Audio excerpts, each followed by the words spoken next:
In a world where I have assumed the guise of a delicate and unassuming heiress, the protagonist has ensnared me in a heart-reading system to unveil my true nature. She accuses me of pilfering her exquisite jewels. I muse to myself, how I long for barbecue delights. Perhaps I shall seek out Mingci and persuade him to treat me. The genuine heiress raises an eyebrow in confusion. My fiancé intends to defend her honor. I remark, that watch in your possession, esteemed one, possesses a certain allure. Perhaps I shall procure a similar one for Mingci later. My fiancé is taken aback. Subsequently, I am denounced for my ostensible air of superiority. The true heiress retorts, no. She genuinely remains indifferent. Her sole concern lies with her ruffian accomplice, Mingci. What the onlookers deem a mere ruffian is, in truth, the heir of the Ming family, to which Mingci responds with incredulity. What of it if my wife holds me in high regard? Upon my arrival, I found myself kneeling upon the cold marble floor of the Gu family's living room. The chill of the stone gnawed at my knees, while the air was infused with the fragrance of incense and the distinctive coolness that emanates from an opened jewelry box. Before me stood the true heiress, Gu Wanqing, adorned in a meticulously tailored princess gown, her eyes glistening like those of a frightened rabbit, clutching a shattered diamond earring in her hand. This was a limited edition piece she had recently acquired from an overseas auction, and at this moment, she accused me of stealing its accompanying necklace. Lin Wei, why would you do such a thing? Gu Wanqing's voice trembled with emotion, each word imbued with icy bitterness. My parents took you in for 15 years, and now that I have returned, you cannot tolerate my presence? The surrounding servants averted their gazes, though their eyes betrayed their anticipation of the unfolding drama. Mr. and Mrs. Gu sat upon the sofa, their expressions grim, clearly having believed their daughter's claims. In their eyes, I, the adopted daughter, was meant to embody a modest and unpretentious demeanor, merely serving to highlight the presence of the recently reclaimed true heiress. Docile, understanding, and tinged with a hint of unremarkable timidity, only I am aware that the original owner of this body had long been worn down by Gu Wanqing's covert machinations, nearly losing her life in the process. Just yesterday, she had drawn her last breath, and I, the author of this unraveling narrative, had found myself thrust into her life, still reeling from the influx of memories. Coincidentally, both she and I shared a friend named Mingci, and every detail of our lives mirrored one another. How delightful it is to traverse into a new realm with a companion. Even if this Mingci may not be the same as the one I once knew, but such distinctions are trivial. What truly matters is that the conversation has strayed from its course. At this moment, Gu Wanqing gazes at me with an air of triumph. I can discern the barely concealed smirk at the corners of her lips. She is convinced that I will, like the original owner, merely redden my eyes and utter, "It was not I," only to find myself ensnared in a web of suspicion. What is more alarming is that upon my arrival, a chilling mechanical voice echoed in my mind. Heart-reading system has been bound. Host, Gu Wanqing. Bound subject, Lin Wei. Gu Wanqing can access Lin Wei's surface thoughts in real time. How splendid. This is the protagonist's bespoke mechanism, crafted to swiftly expose my facade of false modesty. As I gazed upon Gu Wanqing's tear-streaked visage, my heart remained utterly unperturbed, even tinged with a hint of hunger. Having traversed here the previous night without the opportunity to dine, my mind was now consumed by the tantalizing image of skewered kidneys sizzling at the barbecue stall by the community entrance, glistening with oil and generously sprinkled with cumin and chili powder. The allure of barbecue is irresistible. Mingci owes me a meal from our last encounter. I must seek him out later to ensure he treats me. It would be splendid to invite the chubby boy from the neighboring class as well. He knows which vendor serves the most delectable grilled eggplants. Gu Wanqing's sobs abruptly ceased. The sorrow etched on her face froze, as if she were momentarily bewildered by her own thoughts. Her tear-filled eyes widened in confusion as they turned toward me. According to her script, I was expected to be flustered or to vehemently deny her accusations. How could I possibly be contemplating barbecue, especially in reference to a term she had never encountered? The surrounding individuals began to sense the dissonance. Gu's mother frowned. Lin Wei, Wanqing is addressing you. I lifted my head, donning an expression that was perfectly calibrated, imbued with a touch of bewilderment. This was the original owner's signature demeanor, employed to convey innocence and timidity. Auntie, I did not steal the necklace. My voice was soft, tinged with a hint of the hoarseness that follows tears, standing in stark contrast to my inner yearning for skewered kidneys. Gu Wanqing's brow furrowed even deeper.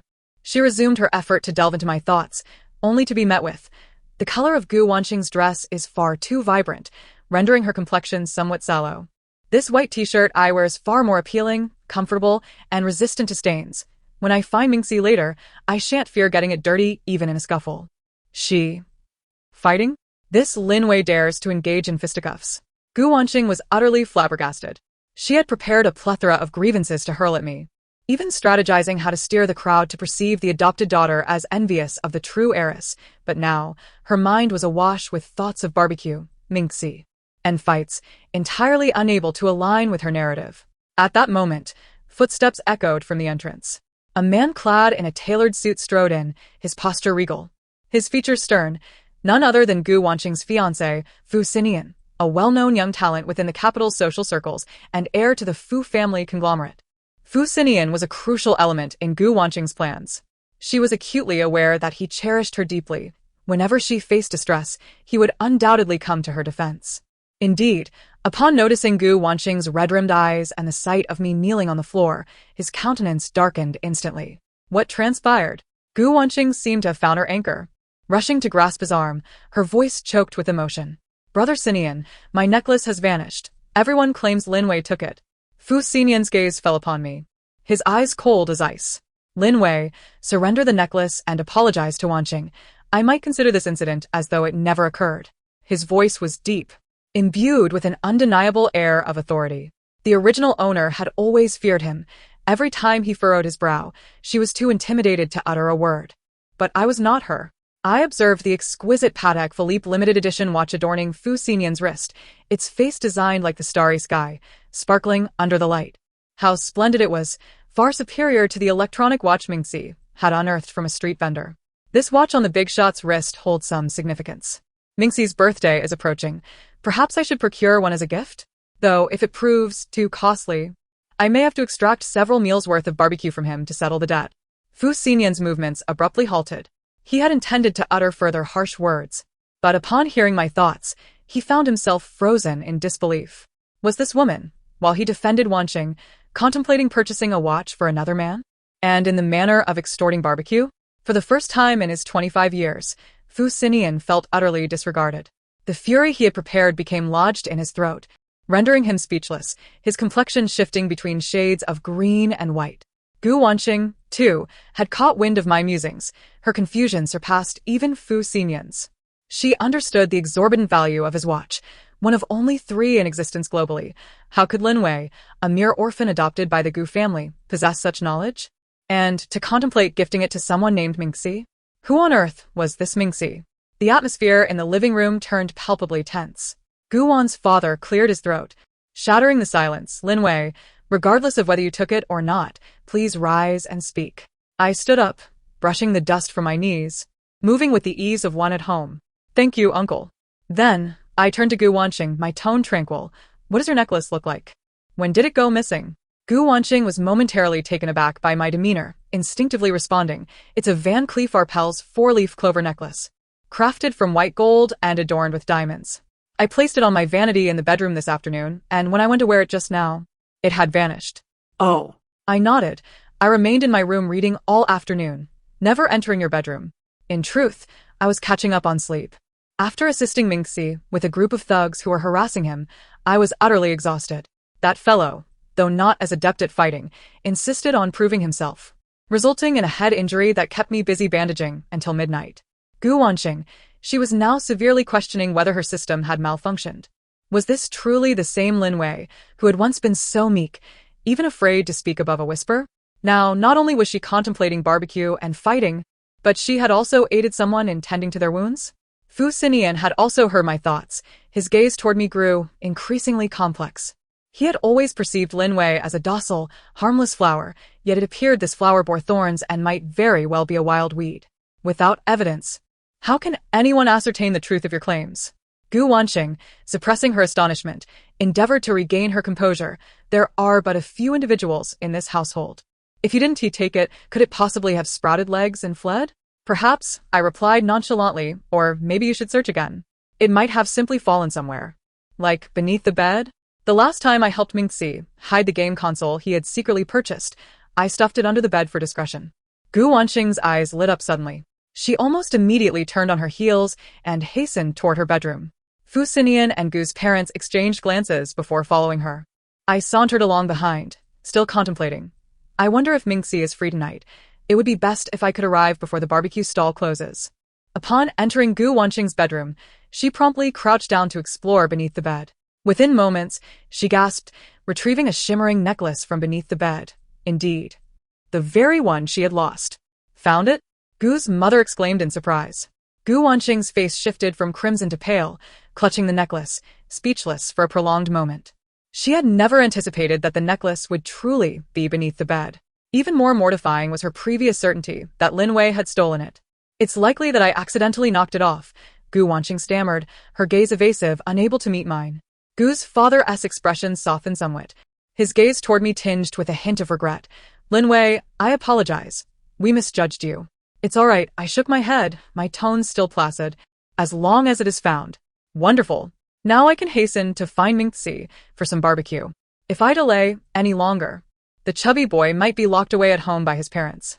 Gu Wanqing's heart sank further upon hearing this. She had initially intended to humiliate Lin Wei, hoping to reveal her pretentious facade, but not only had she failed, she now appeared as a foolish troublemaker. Even more perplexing was the realization that Lin Wei had never truly cared about the incident. Her focus seemed genuinely centered on that individual named Mingci. Sinian also breathed a sigh of relief, yet his gaze upon me retained an air of scrutiny. He approached me, his tone markedly softer than before. I apologize for what transpired earlier. It's no concern, I nodded, my gaze inadvertently drawn back to his watch. I still find that watch quite appealing.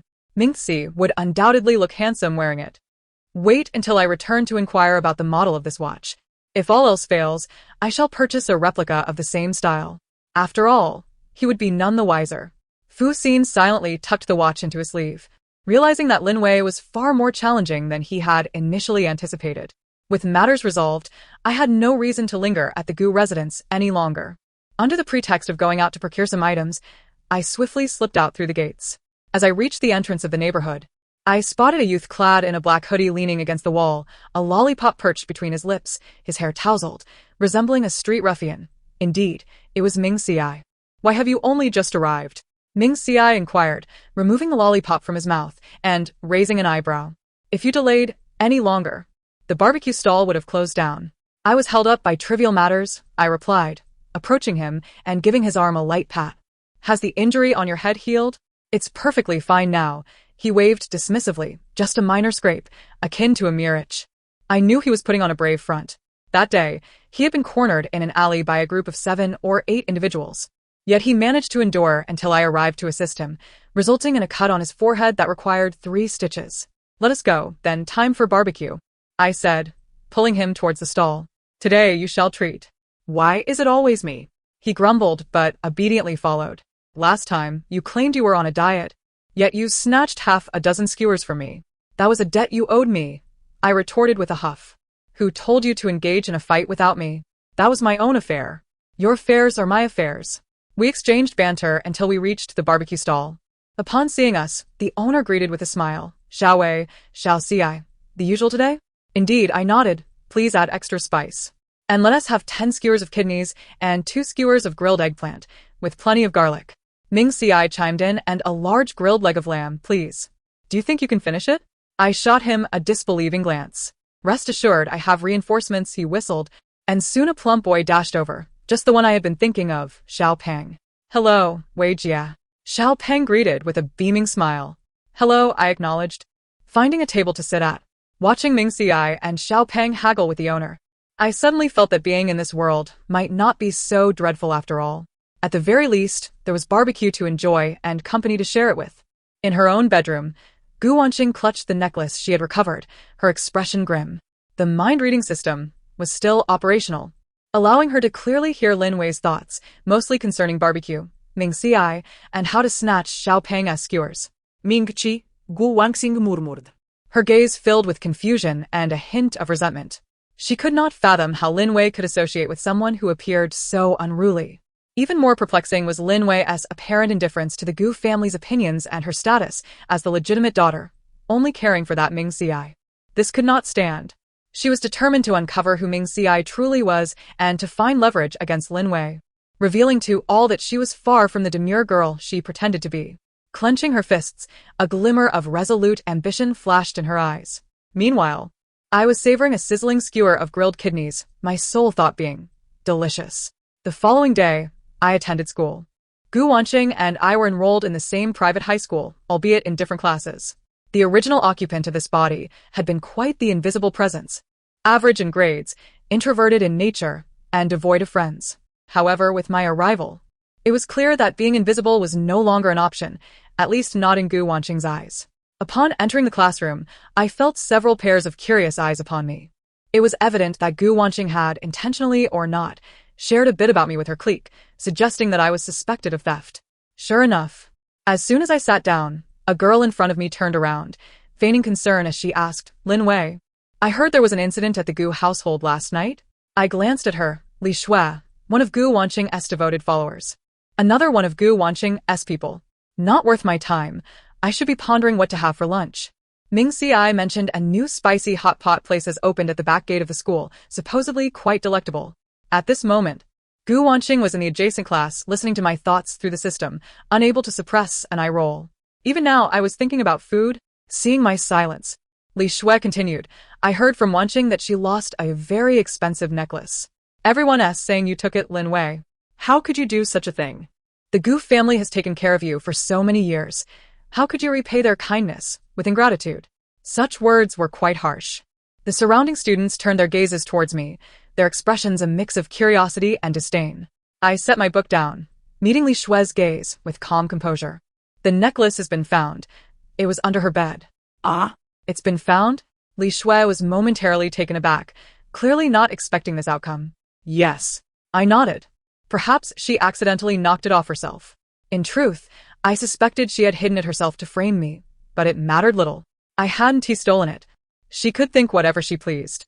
I was merely curious if the hot pot would be spicy, as Mingci couldn't handle too much heat. I would need to ask the owner to go easy on the chili. Gu Wanqing, overhearing this from her classroom, was so furious she nearly crushed her pen. Lin Wei even suspected it was her own doing? Was this how she perceived me? And again with Mingci.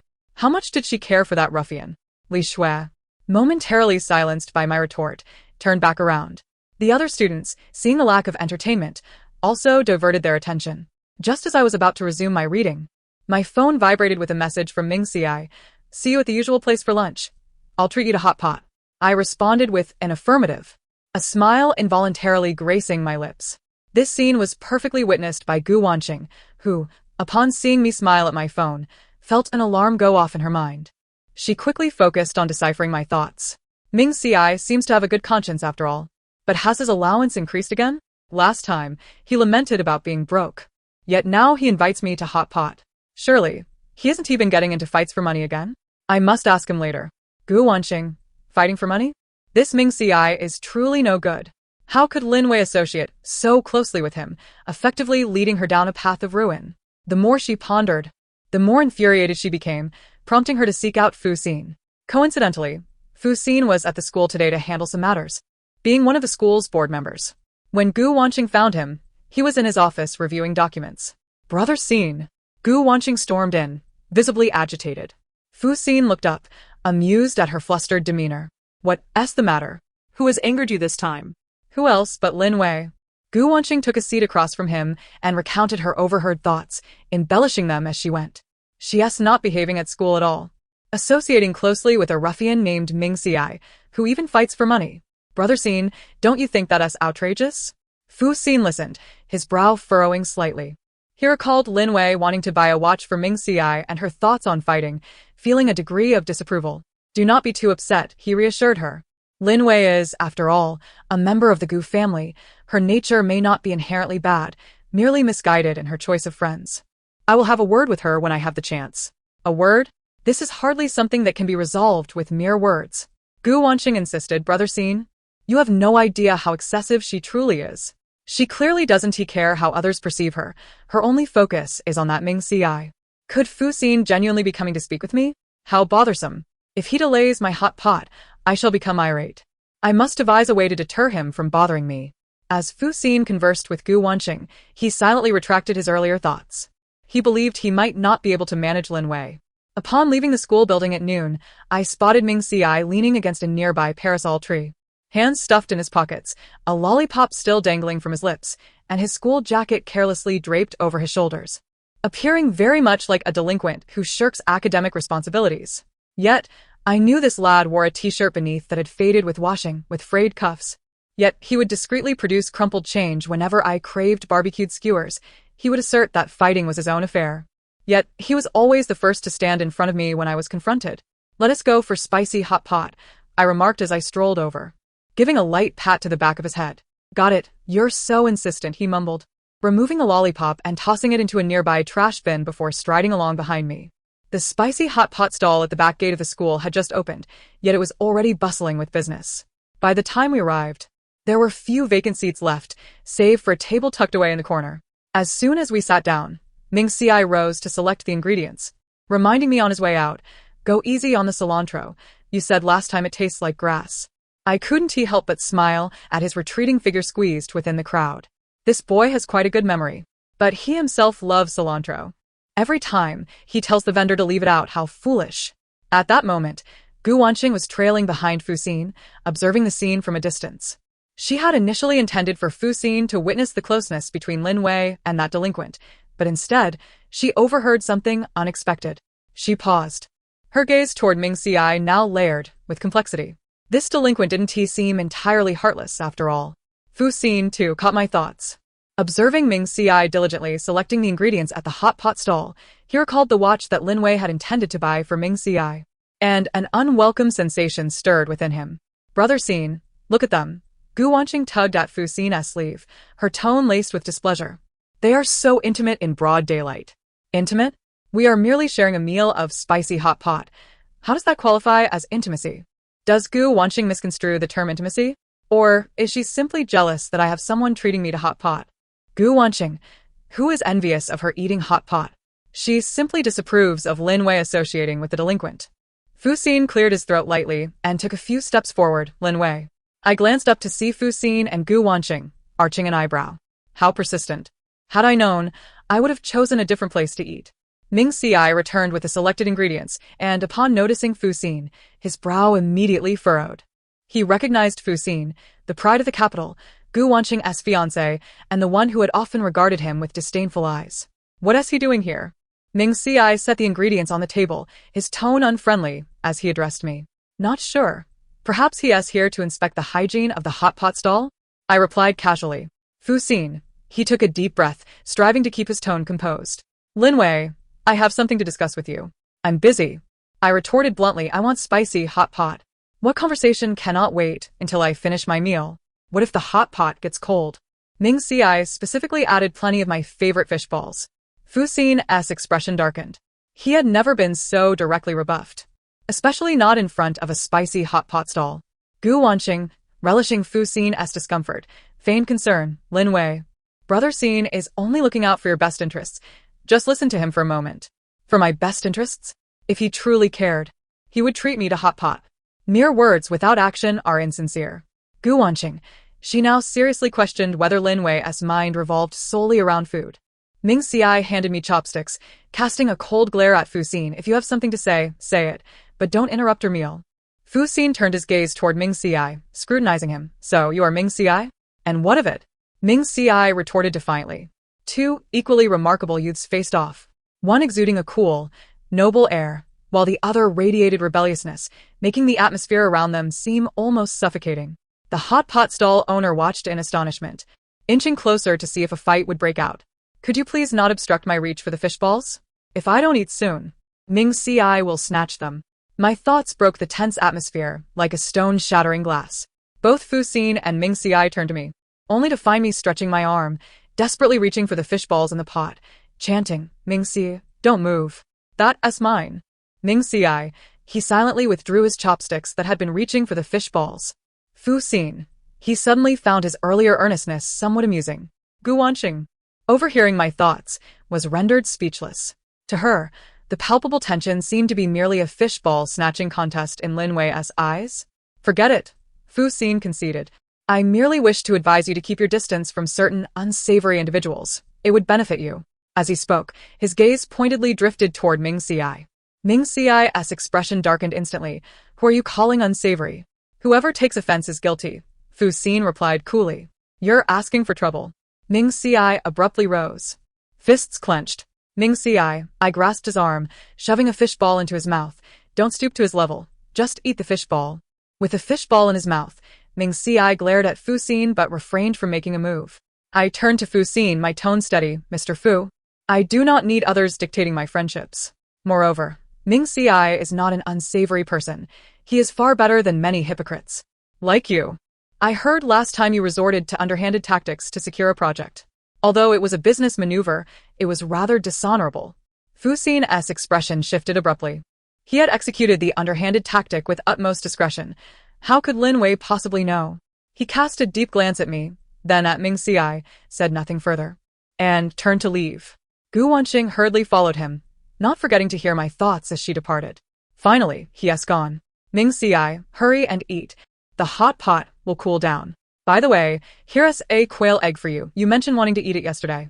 Gu Wanqing observed Mingci obediently devouring the quail egg I had handed him. His demeanor softened, contrasting sharply with his usual rebelliousness, stirring an unexpected feeling within her.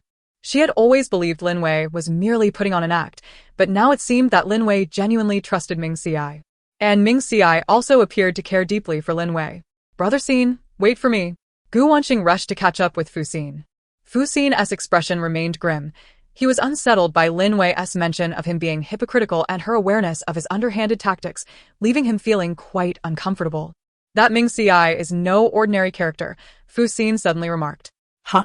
Gu Wanqing was taken aback. He's just a delinquent. What is so special about him?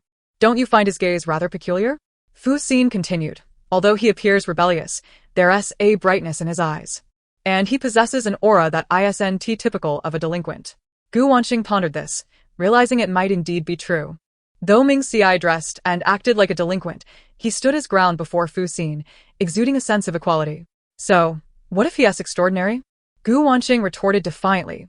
Even if he is exceptional, it doesn't change the fact that he is a delinquent. Lin Wei associating with him is simply wrong. Fu Xin remained silent, lost in thought as he gazed into the distance. He couldn't shake the feeling that the young man named Mingci, much like Lin Wei, was not as simple as he appeared. At this moment, in front of the spicy hot pot stall, Mingci and I were indulging in our meal with fervor. Don't take Fu Xin's words to heart, I remarked, slurping up noodles. I couldn't care less about what he says, Mingci replied nonchalantly. However, if he dares to bully you, I won't let him off easily. I won't be bullied by him. I shot him a sidelong glance. But you should fight less with others. Look at that scar on your forehead. If it leaves a mark, which girl would still fancy you? A mark would just make me look cooler, Mingci raised an eyebrow. Besides, I don't care whether girls like me or not. Oh, is that so? I teased him. Then why did you turn as red as a monkey's backside when that girl from the second year confessed to you? That was just the heat. Mingci's ears flushed crimson as he stubbornly defended himself. Watching his stubborn demeanor, I couldn't help but chuckle. Sunlight filtered through the leaves, casting a warm and bright glow on our faces, which were smeared with chili oil. I suddenly thought, such days are quite delightful, filled with food and friends, free from the burdens of feigned grievances and unconcerned with powerful figures like Fu Xinyan. Little did I know, this tranquility would not last long. Gu Wanqing evidently would not simply concede defeat, and Fu Xinyan appeared to have developed an interest in Mingci. A new storm was quietly brewing. Soon, the school's centenary celebration arrived. As a prominent private high school in the capital, the event was particularly grand, inviting numerous alumni and social elites. Naturally, the Gu family, as one of the sponsors, attended in full force. Gu Wanqing donned an exquisite gown, linking arms with Fu Xinyan, resembling a proud princess basking in the admiration of many. Meanwhile, I wore a simple white dress, standing behind Mr. and Mrs. Gu like a mere specter. This was precisely the effect Gu Wanqing desired, to ensure that everyone recognized who the true heiress of the Gu family was. This dress is so uncomfortable. Had I known, I wouldn't have come. I might as well have stayed home and slept. Mingci promised to take me to that new crawfish restaurant after the celebration. I wonder if he is ready. Gu Wanqing overheard my thoughts, and her smile faltered for a moment. At such a crucial moment, I was still thinking about crawfish? And that Mingci. How could he not attend such an important occasion? Truly a rule-breaking ruffian. Fu Xinyan also caught wind of my thoughts, casting a discreet glance in my direction.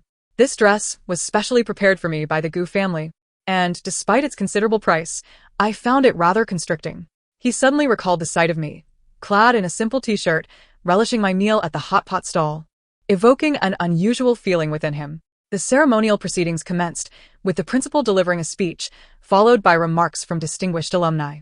Fu Xinyan, as the youngest outstanding alumnus, naturally took the stage to say a few words. Dressed impeccably in a suit, he exuded confidence, eliciting cheers and shrieks from the audience. How dull. I'd rather hear Mingci recount his brawling antics. He once told me about being chased by a dog as a child and losing a shoe. It was hilarious. Gu Wanxing. It seemed Fu Xinyan sensed something, his gaze instinctively drifting toward me, locking eyes for a fleeting moment. I quickly lowered my head, feigning earnestness in listening to his speech. Fu Xinyan's lips twitched slightly. He couldn't shake the feeling that Lin Wei's earlier glance at him held a hint of sympathy. After the speeches, it was time for a cultural performance. As the Gu family heiress, Gu Wanxing was naturally obliged to showcase her talents. She performed a piano piece, which, though not exceptional, adhered to convention and garnered her considerable applause. When it was our class's turn, the homeroom teacher pushed me onto the stage.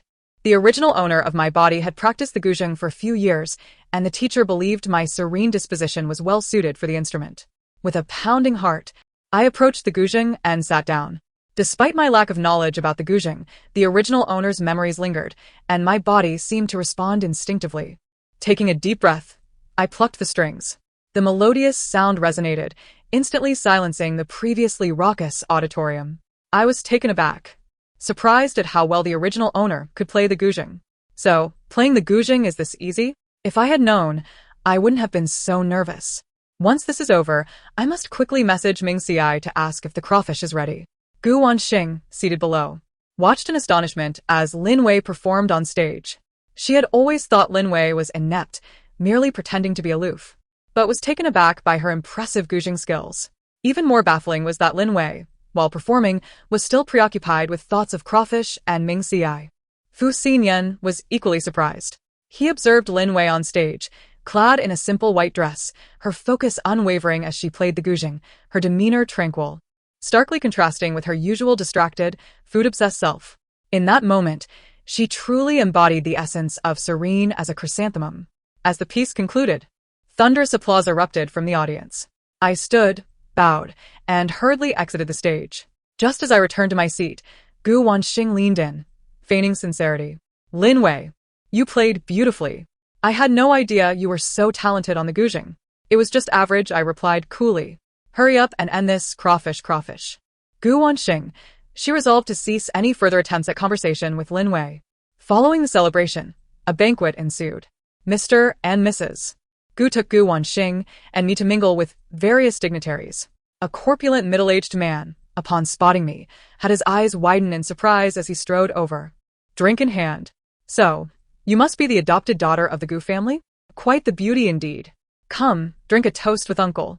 With that, he attempted to reach for me. I frowned and took a step back, evading his grasp. Ugh, greasy uncle, keep your distance. If Mingci were here, he would surely knock him flat. Gu Wanxing's heart sank at hearing this. She recognized this man, a lecherous nouveau riche with a questionable reputation. Just as she was about to intervene, Fu Xinyan stepped in front of me. Mr. Wang, he said, his tone icy, Lin Wei is still young and cannot drink. Mr. Wang's smile faltered upon seeing Fu Xinyan, but he awkwardly replied, Oh, it's Mr. Fu. I was merely joking with this young lady. Once a joke has been made, it ceases to be amusing, Fu Xinyan stated coolly. Mr. Wang, thwarted, dared not say another word and slinked away. Thank you, I said to Fu Xinyan. At least he has a shred of decency. However, he still doesn't hold a candle to Mingci, who would have simply thrown that man out. Fu Xinyan, he suddenly regretted having intervened. Gu Wanxing, observing the exchange, felt an unsettling pang in her heart. She sensed that Fu Xinyan's attitude toward Lin Wei seemed to have shifted. At that moment, a commotion erupted at the entrance of the banquet.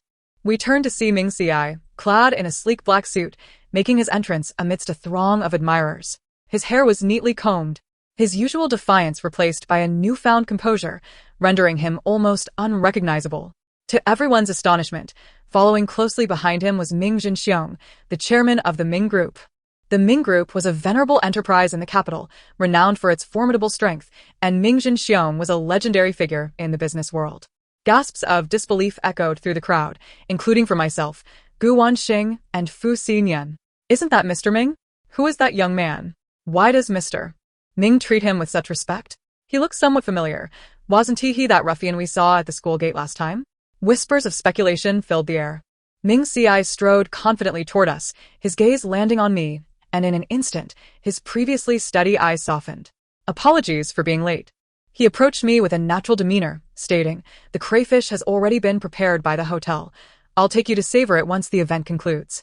I stood there, momentarily stunned, unable to articulate a response. Is this truly the same Mingci who had once donned a tattered t-shirt and competed with me for fish balls? Mingci is from the Ming family? The heir of the Ming Corporation? Wasn't he just a ruffian? This twist is utterly exhilarating. No wonder he could always afford to treat me to barbecues. It turns out he is a concealed scion of wealth. Gu Wanxing was left dumbfounded as she listened to my thoughts. The heir of the Ming family? The very same Mingci she had always presumed to be a delinquent was, in fact, an heir? This was the illustrious Ming family. One with a heritage even more profound than the Fu family. Fu Sinian was equally taken aback, his gaze fixed on Mingci, filled with astonishment and disbelief. He finally comprehended why he had sensed something extraordinary about Mingci. The aura he exuded was not that of a mere ruffian, but rather the refined aloofness cultivated within a prestigious family from a young age. Gu's parents were utterly flabbergasted, never having dreamed that their unassuming foster daughter was acquainted with the heir of the Ming family. Ming Zhenxiong approached, regarding me with a gentle smile. "You must be Xiao Wei. I often hear Xiao Ci speak of you." "Hello, Ming Dong," I stammered. "No need for such formality.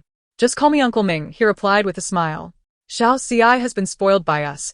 If he ever misbehaves, please bear with him." The child he referred to as spoiled was none other than the one who had jostled with me for spicy hot pot and had been chased by a dog during a brawl. Mingci. Mingci cleared his throat beside me. "Grandfather, please don't say any more." Ming Zhenxiong chuckled, patting his shoulder, and ceased his words. The gazes of those around me shifted dramatically, from previous indifference and disdain to astonishment, envy, and even a hint of flattery. Gu Wanxing observed the scene, her heart a tumult of emotions. She had longed to expose Lin Wei's true nature and humiliate her, yet it seemed she was the one who ended up embarrassed. The ruffian she had always looked down upon turned out to be the heir of the Ming family, while Lin Wei had long been deeply intertwined with him. Mingci's identity detonated like a bomb, erupting amidst the festivities of the school celebration. Those who had previously clustered around Gu Wanxing and Fu Sinian gradually gravitated towards me, their faces adorned with eager smiles, chattering animatedly. "Miss Lin is truly fortunate to have known young Master Ming for such a long time." I always sensed Miss Lin's extraordinary demeanor. She is certainly not an ordinary person. In the future, please speak highly of us in front of young Master Ming. The sudden shift left me bewildered, and all I could do was smile awkwardly, mentally reflecting, these people changed their demeanor far too swiftly. Just a moment ago, they looked at me with disdain. Now, they are so cordial. Indeed, the crayfish is reliable. It doesn't alter its nature based on who I am. Gu Wanxing, absorbing my thoughts, felt a deep sense of discontent. She watched as those around me fawned over me, then glanced at the diminishing attention on her side. For the first time doubting her own plan, she had intended for Lin Wei to be embarrassed. Yet it was Lin Wei who had become the focal point of the event. Fu Sinian, observing me surrounded by admirers, wore a complex expression. He recalled his earlier condescension towards Mingci, recalling how he had labeled him as a man of dubious character, and felt the rush of heat to his face. It suddenly dawned on him that he had fundamentally misjudged both Lin Wei and Mingci. Clearly, Mingci was not fond of such attention. He frowned and stepped forward, discreetly shielding me behind him as he addressed the crowd coldly. "If you have matters to discuss, do so without encircling her." His tone was not harsh, yet it carried an innate authority. The crowd fell silent, retreating a few steps awkwardly. Ming Zhenxiong observed with a glimmer of amusement in his eyes, quite pleased with his grandson's protective nature. "Let us take our leave," Mingci murmured to me, his tone returning to its customary gentleness. "All right," I nodded, finally exhaling in relief. Mingci exchanged a brief greeting with Ming Zhenxiong before guiding me towards the exit. As we passed by Gu Wanxing and Fu Sinian, he paused, glancing at Fu Sinian and coolly advising, "Stay away from her in the future." Fu Sinian's expression shifted, yet he offered no rebuttal. Gu Wanqing watched Mingci escorting me away, her heart constricted as if obstructed by an unseen force. Finally, we can indulge in crayfish. Mingci. Is the crayfish at your hotel sufficiently spicy? I want it extra hot. Gu Wanqing, she now comprehended fully. Whether Mingci was a ruffian or the heir of the Ming family, in Lin Wei's eyes, he merely appeared to be the one who could accompany her in enjoying barbecues, spicy hot pot, and crayfish. Once seated in Mingci's car, I could no longer suppress my curiosity. Are you truly the heir of the Ming family? Yes, Mingci affirmed, nodding as he drove. I didn't tell you earlier because I feared it might burden you. What burden could it possibly be? You are the heir of the Ming family. While I am merely a fake daughter of the Gu family, neither of us should look down upon the other. My words elicited a laugh from Mingci. You make a valid point. However, I shifted the subject. Why do you always pretend to be a ruffian? Engaging in fights. Making me genuinely believe you're a troubled youth. It's not an act. Mingci's gaze darkened. I truly dislike the life of the Ming family. Their rules are too confining. Fighting with them is actually, he paused, leaving the thought unspoken. I chose not to press further. Everyone harbors their own secrets. He would share when he was ready. By the way, I recalled something. Your grandfather just mentioned that you often speak of me? What have you told him about me? Mingci's ears flushed. I didn't say much, just that you are my friend. Really? I regarded him with skepticism. Indeed, he hastily diverted the topic. We're almost there. The crayfish will definitely be spicy. Witnessing his flustered demeanor, I couldn't help but chuckle. The crayfish at the Ming family hotel lived up to its reputation, spicy and aromatic, leaving me drenched in sweat, exclaiming in satisfaction. Mingci, though not particularly fond of spicy food, accompanied me in indulging, his lips turning a vibrant red from the heat. If you can't handle it, don't eat. I pushed a cup of iced drink towards him. I'm fine. He took a sip of the drink. As long as you enjoy it. Observing his earnest expression, my heart skipped a beat. Is Mingci becoming somewhat handsome? No, he is my little brother. I cannot entertain such thoughts. It must be the crayfish's spiciness muddling my brain. Although Mingci could not hear my thoughts, he seemed to sense my unusual demeanor, regarding me with curiosity. What is wrong? Nothing. I hastily lowered my head, pretending to focus on the shrimp. We savored the crayfish for quite some time, and by the time we emerged, night had fallen.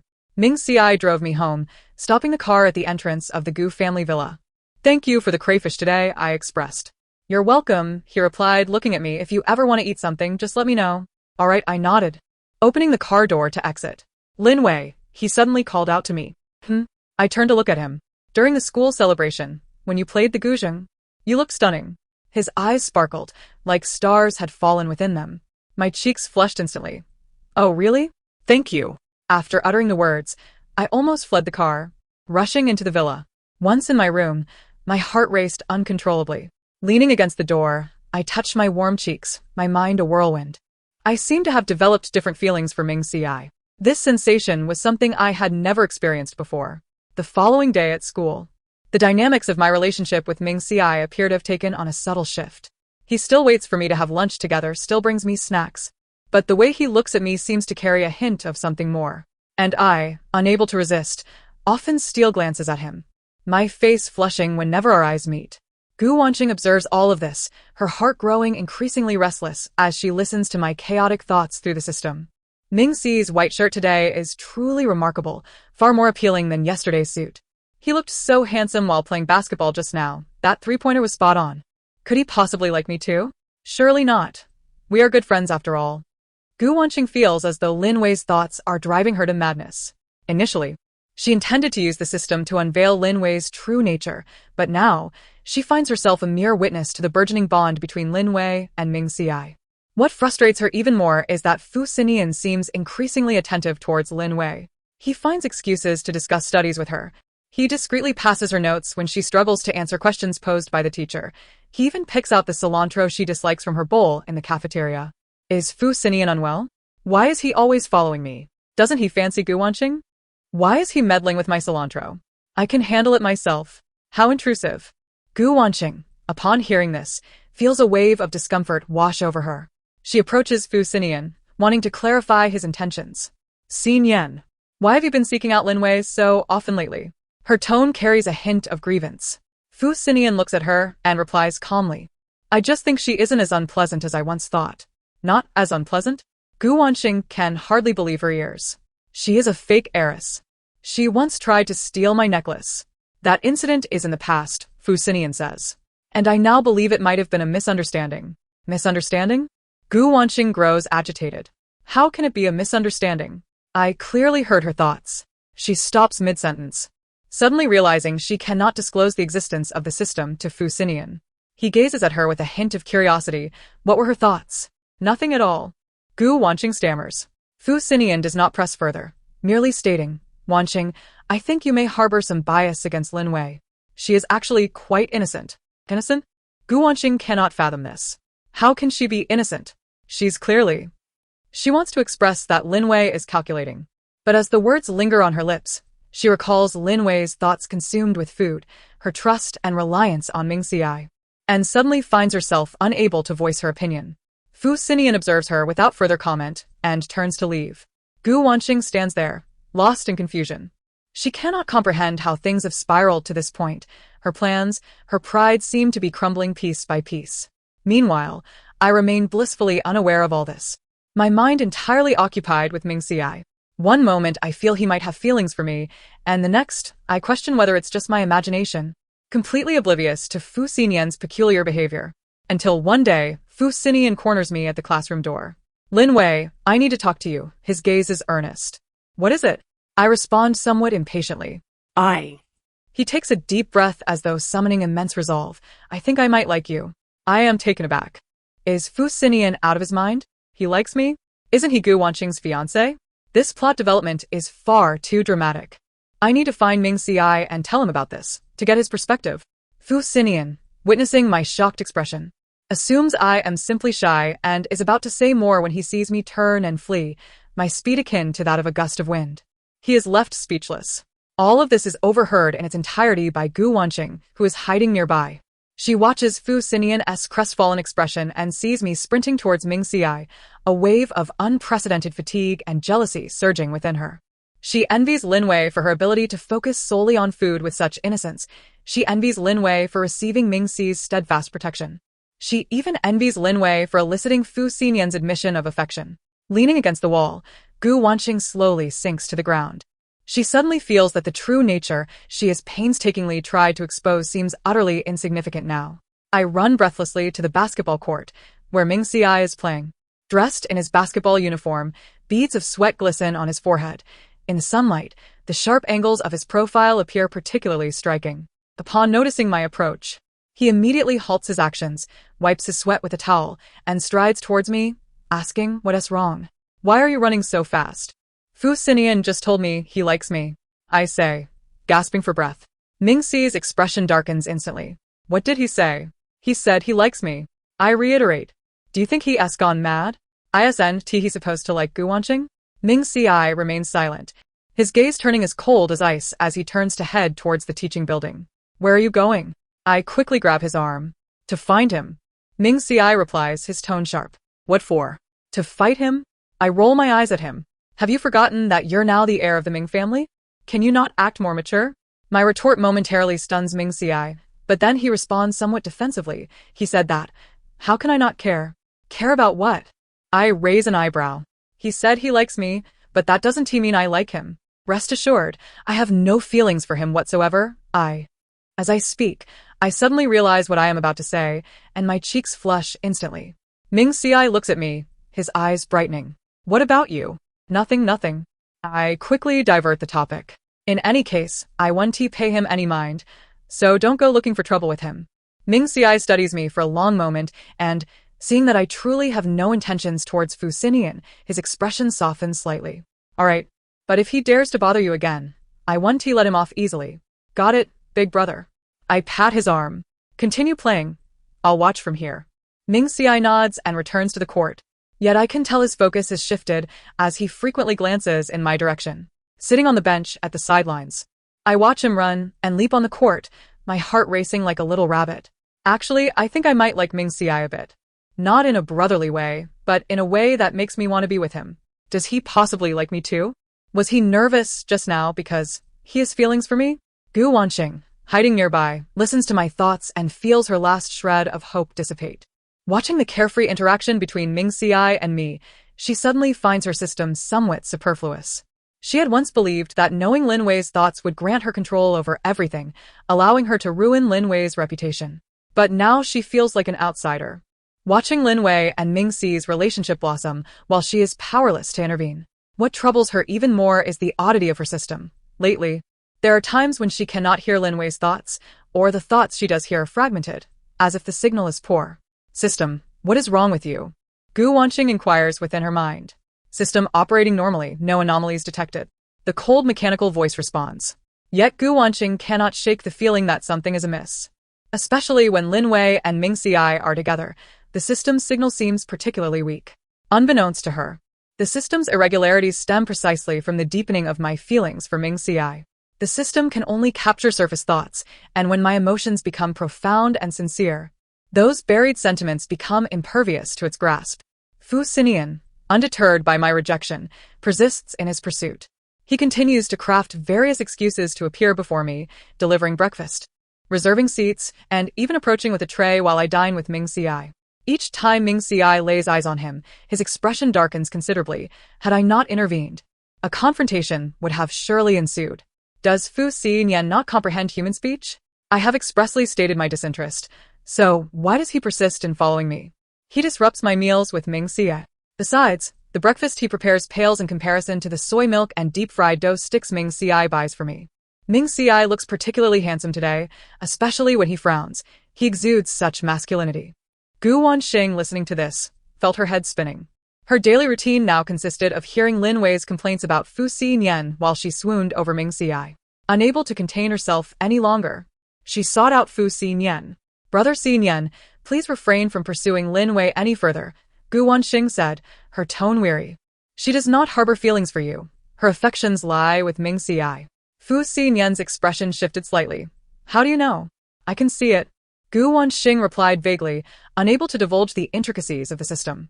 Their bond is too strong. You should withdraw. Fu Sinian fell silent. He too had noticed the stark contrast in Lin Wei's gaze when she looked at Mingci compared to when she regarded him. The joy and dependence reflected in her eyes were sentiments he had never experienced. I understand, Fu Sinian's voice was subdued. I apologize, Wanqing, for putting you in this position. Gu Wanqing shook her head. It's nothing. Suddenly, she realized that her feelings for Fu Sinian had waned. Once, she believed he was perfect for her, but now, witnessing his despondence over Lin Wei left her surprisingly indifferent. Perhaps she was merely enamored with Fu Sinian's status as a prominent figure in the capital and the aura he brought along. Having reached this understanding, Gu Wanqing felt a sense of relief wash over her. She gazed at Fu Sinian's forlorn figure and silently wished, "May you find someone who truly loves you." With that, she turned to leave. She resolved to no longer involve herself in Lin Wei and Mingxi's affairs, nor to rely on that system any longer. It seemed the system sensed her change of heart, as a mechanical voice echoed. Hosts was changed. The system will unbind within 24 hours. Gu Wanqing paused momentarily, then smiled. Unbinding was a welcome prospect. She could finally return to her true self. Meanwhile, I remained oblivious to all of this, preoccupied with another dilemma. Mingci appeared to be teetering on the edge of confessing his feelings for me. He would hesitate when driving me home, steal glances while buying snacks, and jerk away as if shocked whenever our hands accidentally brushed, his ears turning crimson for quite some time. I was in a state of agitation, yet too shy to take the initiative. Mingci, why don't you just say it? Do you like me or not? If you don't speak up soon, I won't wait any longer. No, a girl must maintain her composure. Perhaps I should wait a bit longer. Maybe he will confess tomorrow?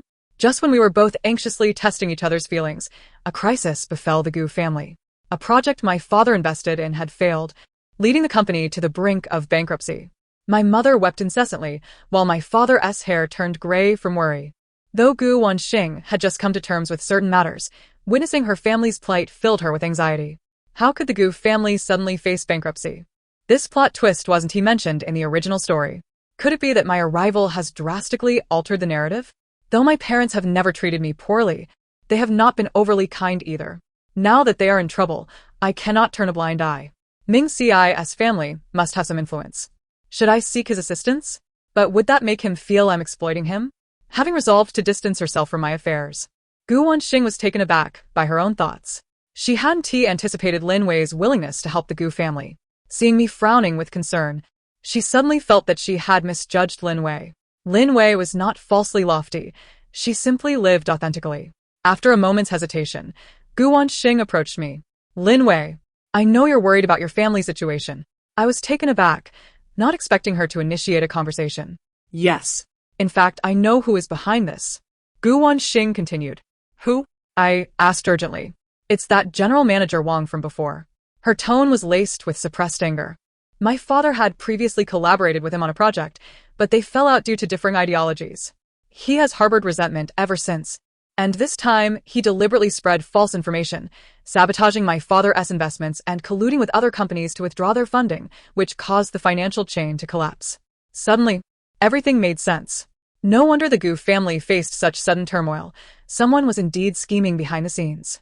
That general manager Wang was the same greasy uncle who had attempted to make advances at me during the school anniversary banquet. What a despicable person. Mingci must have a way to deal with him. I need to seek his help, but I must ensure he doesn't feel I am taking advantage of him. I need to devise a plan that aids the Gu family without placing undue pressure on him. Gu Wanxing, listening to my thoughts, felt a wave of complexity wash over her. She hadn't expected Lin Wei to be so willing to help, nor to think so thoroughly. Actually, Gu Wanxing hesitated before speaking. You could ask Mingci for assistance. The Ming family wields significant influence in the business world. If he were to intervene, General Manager Wang would certainly think twice before acting brazenly. I regarded her with surprise. You don't oppose this? What good would opposition do? Gu Wanxing sighed lightly. The priority now is to resolve the crisis facing your family. Besides, I know you're not the type to exploit others. Her words warmed my heart unexpectedly.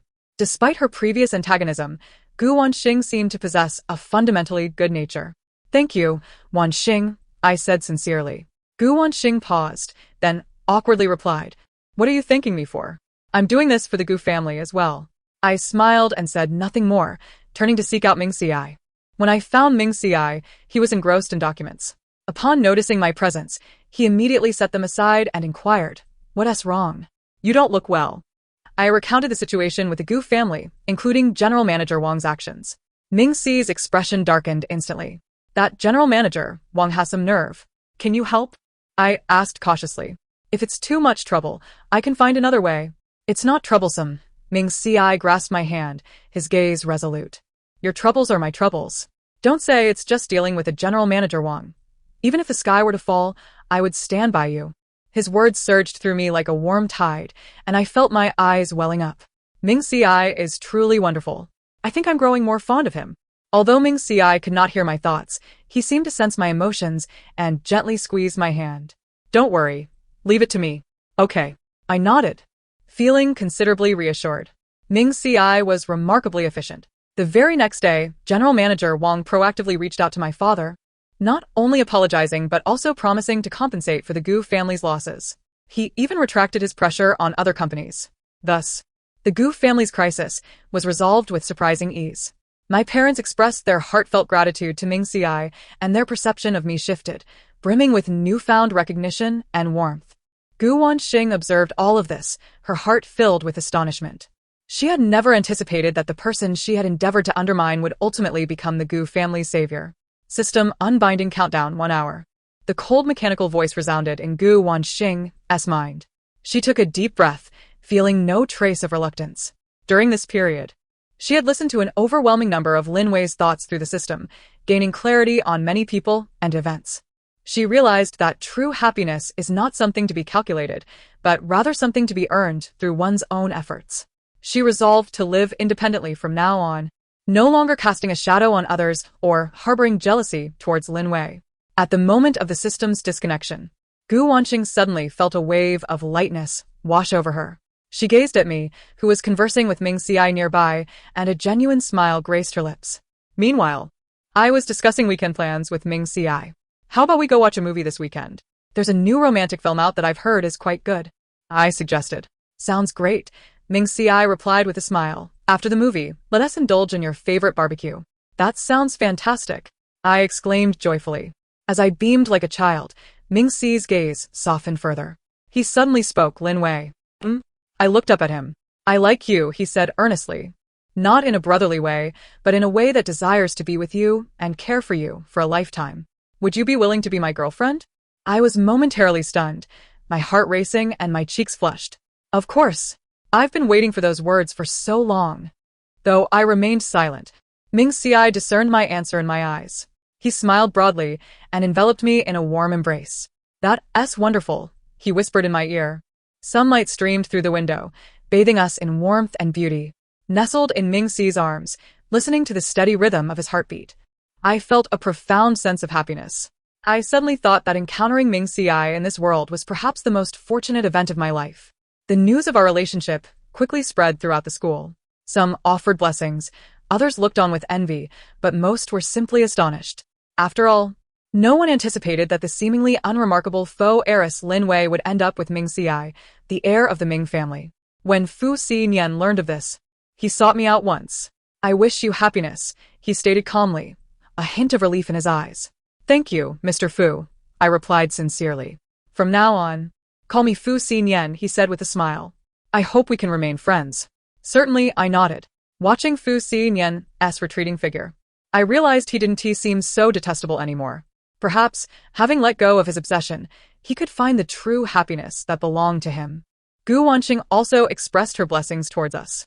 She seemed to have changed significantly, no longer targeting me as she once did, and would occasionally initiate conversations about topics between girls. Until one day, she said to me, Lin Wei, I was wrong before, I'm sorry. I smiled and replied, it's all in the past. Our relationship appeared to have softened imperceptibly. With Mingci's assistance, the Gu family's business gradually regained vitality, even thriving beyond its previous state. Gu father and Gu mother grew increasingly fond of me, regarding me with the same affection they would a biological daughter. On the Ming family's side, Ming Zhenxiong expressed his satisfaction with me. More than once, he remarked to Mingci, Xiao Xi, you have discerning taste. This girl, Xiao Wei, is delightful. Far better than those pampered young ladies. Mingci would proudly respond, of course, just look at who made the choice. Observing their harmonious interactions warmed my heart. On the weekend, Mingci took me back to the Ming family's ancestral home. The old residence was expansive, a quintessential example of traditional Chinese architecture, exuding an air of antiquity and solemnity. Ming Zhenxiong and Grandma Ming awaited us at the entrance. Grandma Ming grasped my hand, beaming widely. So this is Xiao Wei? Indeed. A lovely girl, even more beautiful than in the photographs. Hello, Grandma, I said, feeling a bit bashful. Wonderful, wonderful. Grandma Ming exclaimed. Come inside. I've prepared soup for you. That day at the Ming ancestral home, I experienced an unparalleled warmth and sense of belonging. The Ming family did not look down on me for being a faux heiress. Rather, they embraced me and treated me as part of the family. In the evening, Mingci drove me home. As the car halted at the entrance of the Gu villa, he suddenly produced a small box from behind him and handed it to me. What is this? I asked, intrigued. Open it and see, he replied with a smile. I opened the box to reveal a necklace, featuring a delicately crafted pendant resembling a tiny lobster, rendered with exquisite detail.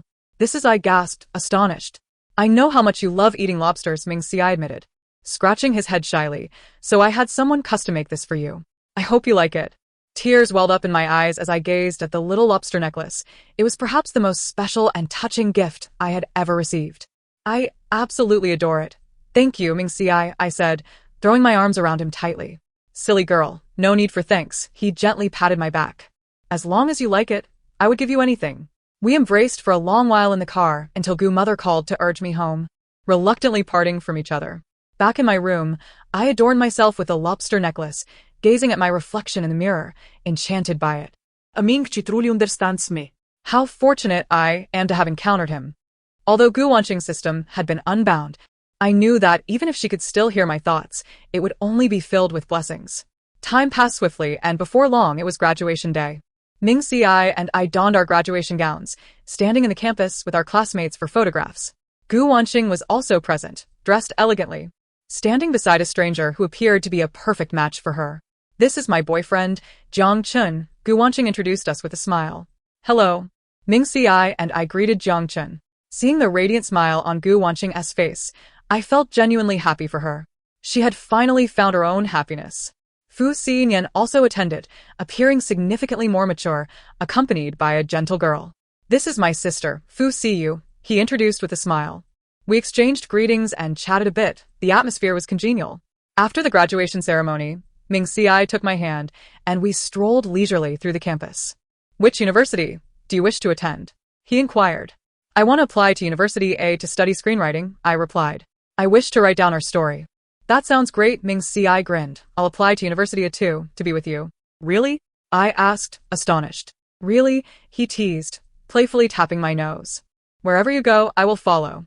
Under the setting sun, our shadows stretched long. I glanced at Mingci beside me, my heart brimming with anticipation. The road ahead was still long, but I knew that as long as he was by my side, I feared nothing.